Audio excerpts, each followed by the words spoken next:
Not Americans who visited the USA. What culture shock moment made you go, this is definitely America? I visited America from Ireland last summer, and let me tell you how I experienced peak America. It started when I ordered coffee at a cafe. I asked for a medium coffee, and the barista, Nina, stared at me like I'd spoken Klingon. We have tall, grande, or venti. When I pointed to the middle size, she cheerfully informed me that would be $5.75 for coffee, in a paper cup. I nearly fainted. When I mentioned the price, Nina laughed and said, "Wait till you need healthcare." Later that morning, I was on the subway when a complete stranger sat next to me and immediately asked what I did for a living, my thoughts on the local sports team, and if I'd found Jesus. In Ireland, we don't even make eye contact on public transport, let alone discuss religion with strangers. When I gave short answers hoping he'd stop, he handed me a business card for his combination tax preparation, spiritual counseling business. Then I went to a diner where my waitress, Sydney, introduced herself with jazz hands and told me her life story before I'd even opened the menu. When I ordered, she asked if I wanted soup or salad. I said salad, and she brought me a super salad, which was apparently a thing. When I explained the confusion, she laughed so hard she had to sit down in my booth for a full minute. At the table next to me, a man sent back his steak 3 times for not being cooked correctly. Each time, the manager apologized profusely like he'd personally insulted the man's ancestors.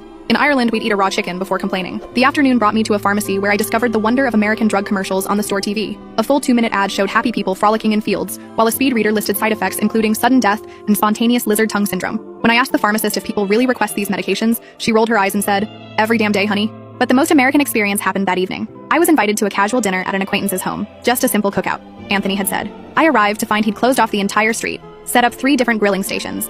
Every guest brought enough food to feed a village. One woman apologized that her 7-layer dip was just something I threw together, despite it being arranged to look exactly like the American flag. Someone's grandma kept trying to set me up with her grandson because he's always wanted to visit Europe, as if Ireland were just a neighborhood in London. The highlight was when Anthony unveiled his special surprise, a professional fireworks display in his backyard. As actual explosives burst overhead, nobody seemed concerned about the legality or safety. When I nervously mentioned fire hazards, Anthony's wife patted my hand and said, "It's fine, our lawyer is here," while pointing to a man doing flaming tequila shots. As I stood there watching a bald man in an Eagle t-shirt cry real tears while God Bless America played during the fireworks finale, I had my definitive "This is America" moment. Then Anthony's neighbor called the cops because the fireworks scared his emotional support peacock. When the police showed up, I panicked.